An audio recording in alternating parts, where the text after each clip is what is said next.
இன்னைக்கு நம்ம ஊர்ல ரொம்ப பழமையான, ரொம்ப சுவையான கிழங்கு புட்டு எப்படி பண்ணணும்னு பார்க்கலாம். முதல்ல மரவள்ளி கிழங்கு எடுத்துட்டு தோலை நன்றாக சீவிக்கணும். உள்ளே இருக்கும் பகுதி மட்டும் யூஸ் பண்ண போறோம். சீவினதுக்கு அப்புறம் இத நன்றாக தண்ணீர்ல கழுவிக்கணும். மண், தூசி எதுவும் இருக்கக்கூடாது. இப்போ இத துருவலில் வைத்து துருவிக்கணும். கை கவனமா வைங்க. நன்றாக ஃபைனாக துருவினாதான் நல்ல டெக்ஸ்டர் வரும். இப்போ இந்த துருவின கிழங்க பிழிஞ்சு சாறு எடுக்கலாம். சாறு பிழிச்சா புட்டு உதிரி உதிரியா வரும். சாறு விடாமே செய்தாலும் பரவாயில்லை. இதுல கொஞ்சம் உப்பு சேர்த்து நன்றாக கையால மிக்ஸ் பண்ணிக்கோங்க.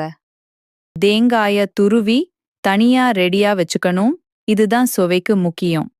இப்போ புட்டுக்குடமை எடுத்து முதல்ல கொஞ்சம் தேங்காய், அதுக்கப்புறம் கிழங்கு, மறுபடியும் தேங்காய் இப்படி லேயராக போடணும். இதை புட்டுக்குடத்தில் வைத்து மூடி நன்றாக ஸ்டீமாக வேக வைக்கணும். வேகும் போது வரும் வாசனவே ரொம்ப அழகு. பாருங்க, நன்றாக வெந்து சூடா ரெடியா இருக்கு நம்ம கிழங்கு புட்டு. இத சிம்பிளா ஸ்நாக்காகவும் சாப்பிடலாம். சிக்கன் குழம்பு சேர்த்தா இன்னும் ரொம்ப சூப்பரா இருக்கும். நீங்க வீட்டுல ட்ரை பண்ணி பாருங்க, ரொம்ப சுவையா இருக்கும். இன்னும் இப்படிப்பட்ட பாட்டி ரெசிபிக்காக சப்ஸ்கிரைப் பண்ண மறக்காதீங்க.